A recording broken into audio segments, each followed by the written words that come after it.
YouTube, what the crap's going on? HeirofCarthage here, back in Total War Warhammer 2, and we're going to be jumping into some more online action. This time I'm going to be playing some Lokir Felheart.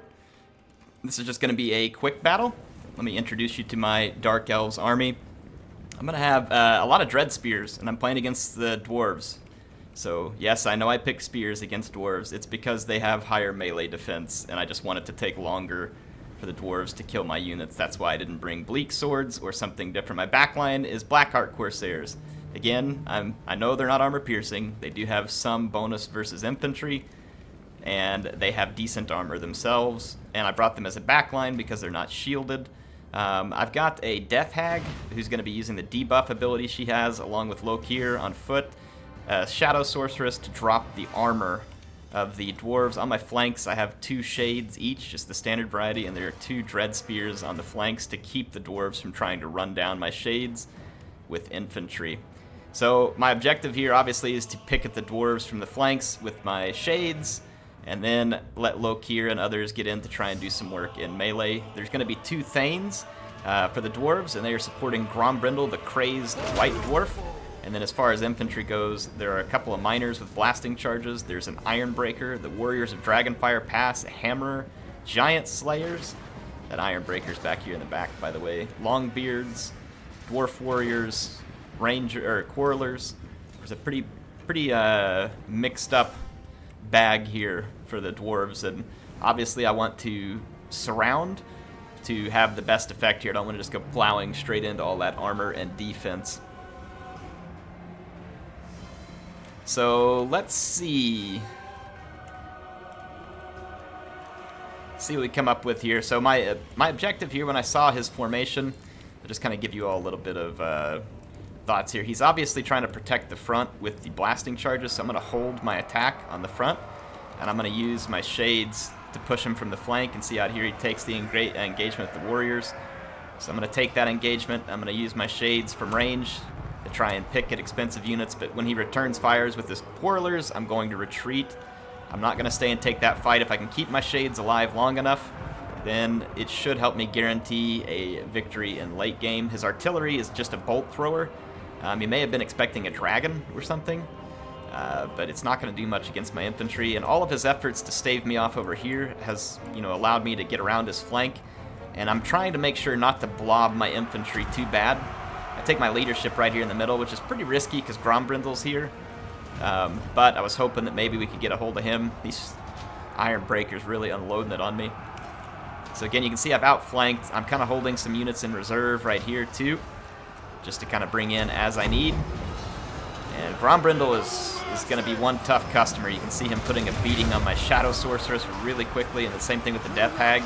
And I see that happening, and I'm going to retreat those units as quick as I can, though I did manage to take a Thane with me. On this flank, the Dwarf Infantry cut through me. No surprise, they had 3 units to my 2, and honestly, I feel like I caused some decent damage in the process, and now my Shades will have to retreat. I don't have them initially on skirmish, but I do put them on skirmish and just start to pull away the Dwarf units. His Quarrelers have been chased off back here. I've got another unit that's waiting to come in reserve. I don't want to commit it against Ironbreakers, so I'm just trying to deal a little ranged armor-piercing damage. Lokir Felheart is doing pretty dang good against Grombrindle because he was weakened, and I bring in some Blackheart Corsairs to kind of help just bog him down. That's going to force the Ironbreakers into an engagement, and I'm just going to run away with these other heroes. I'm not going to take a fight with that Thane and lose my heroes, and I'm faster than the Dwarf player is here, so I have to take advantage of that and take the engagement where it makes sense. I've got the Quarrelers here. He's going to wrap up this fight right here. Not great for me, and he's going to try and get away with Grombrindle here because Lokir was tearing him up. He's going to bring some Slayers in and then double back on me, which is not a bad move because those are giant Slayers, and Lokir is taking massive damage, so I'm going to have to try and throw some spears into this fight. Lokir is in really bad shape right now. There's even more Dwarf Infantry bearing down on me. These Shades are doing good. My other Shades have at least drawn off some infantry, and then I have some regrouped spears out here that I'll be able to use to intercept and shoot up these Longbeards. So we'll be able to deal with them. Lokir just barely survives this engagement, and Felheart manages to get a crucial hit in on Grombrindle, and he's actually going to rout, which is very, very fortuitous for me here. And because my infantry's now here, Fellheart's not taking as much damage from them in melee, and I'm able to commit more infantry to that fight. My Shades have kind of broken free over here, and there's nothing to challenge them. His Quarrelers have been dealt with, which was one of my key targets here, and now I can kind of pick key targets like this Hammer. I just picked it apart with the Shades. My heroes staying ahead of the Thane, and we can now control all these units here with the Shades. So that's good for me.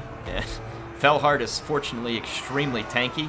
I'm able to get him out of combat here, just barely. I'm honestly lucky he's alive there. That was an engagement that easily could have gone against me, but it turned out all right for the moment. My Shadow Sorceress has been, initially she did some damage to the Dwarf armor, but she's been pushed so far away from the battle that she hasn't been able to follow up. So I need to get my Death Hag and Shadow Sorceress over here so that they can do more damage. So one of the regrouping Thanes is going to be dealt with by my Shades. The Shades now need to get away from this other Thane, so I'm chasing him with spears to try and pin him down, and then Grombrindle's wanting a piece of these Shades as well. I don't intend to give it to him unless it's at range with crossbow bolts. So again, I'm going to flee away from Grombrindle, and I'll come bring these Black Art Corsairs out here to intercept Grombrindle. This Thane slipped past my spears, so we'll just chase him down. So now I've got those two Dwarf heroes separated. Fellheart is separated now too, though. He's not going to heal while he's out of melee, but at least I can keep him from getting wrecked. So there goes Grombrindle. He gets unceremoniously shot to pieces with bolts. And that's going to leave the Grumbling Guard here. Very tough unit. Not going to be an easy one to take out. So I did use the Withering, but it helps. But yeah, it helps a lot, actually. Brings our armor down to 70, but we still got some work to do. If Fellheart gets back into combat now, he'd be in pretty good shape because he'd start healing, but there's really just no need to risk my Lord. I can use these Shades to finish the fight here. So keeping the Shades alive in the late game was my initial objective. It was what my strategy was built on. I was able to do it, and thus I was able to turn out successful in this battle. This, though, was one battle of 4 that I played tonight. I played this guy again, Lord Mauer. He brought an extremely good Wood Elf army that was just really difficult to beat against my Empire, and I didn't beat it. I'll see if I still have that replay. I may show you all that one because it was a good Wood Elf army on his part. I mean, not saying this to be mean to him. It's annoying to fight against. I never, like, chew people out for that, though, right? Because sometimes you play armies and people are like, ah, and they just start yelling at you in the chat. No, I mean, if people pick the army, play the game. That's part of how it works. I don't like it. I'll complain about it afterwards, but I'm not going to like get after them for it. They're playing the game the way that they learned to play the game, and they're playing to win. But I've noticed that and I'm not saying this towards Lord Mar. There was 2 other opponents that I played tonight. They were just like super hardcore into counter picks and gimmicky armies. And out of the 4 battles I played tonight, that was probably the most normal one. The remaining 3, like I said, his Wood Elf army, and then I played against. Oh man, what was it? I played against a very gimmicky Vampire Coast. I've noticed that people basically call your bluff. So from now on, when I play against the Vampire Coast, I will not go without magic damage faction.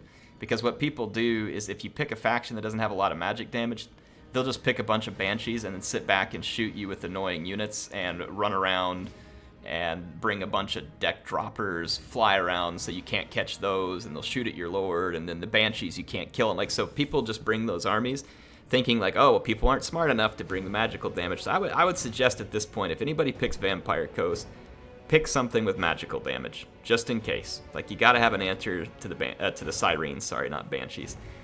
So, because that's a gimmicky pick that I've seen more than once now out of the Vampire Coast. It's not a lot of fun to play against.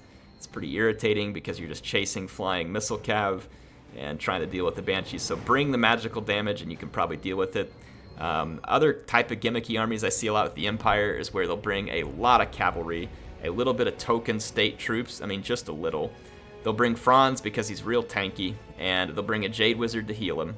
And then they'll bring like 3 or 4 Pistoliers because you can't catch them, and they got a buff in the last patch, and then they'll have their Reichsguard and some Demigryphs.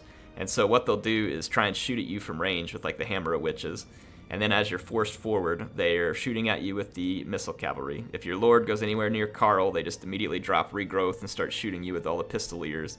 Or the Hammer of Witches, whatever it is. And so everybody's kind of got like these kite and draw armies where they want you to chase while they kite away and play that way. Again, it's people's game. They can play it how they want. I'm just trying to give you all a feel. Like, if you're going to go in and play quick battle, honestly, at this point, you're going to be better off if you just start doing nuts counter picks to that type of play. So you're probably safer to assume they're going to bring a bunch of annoying units, and then you bring the counter to those annoying units, and you'll probably be better off.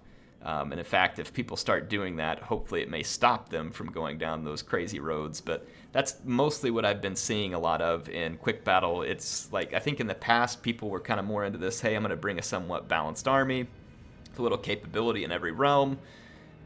Not a lot of people are doing that from what I've seen. Maybe some do, but almost every quick battle I've played recently has not been some kind of well-balanced. It's been like some kind of crazy counter pick. And so that seems to be kind of the method to the madness. I will keep playing them, see if I can kind of figure out ways to go counter the counters and bring that to you all. This was a fun battle, though, I had. And like I said, this opponent has a really good Wood Elf army after that. I'll see if I can pull up that replay and try and show you all that one, because it's a pick that would be difficult to deal with the Empire that I played with. Even if you go with like the Cav heavy build that most people assume is safe against that kind of thing, it's not. It's pretty challenging still. But anyway, hope you all enjoyed it. HeirofCarthage signing out for now. I will see you soon. If you want to see more, make sure to subscribe, like this video so we can help other people find it, and I will see you next time.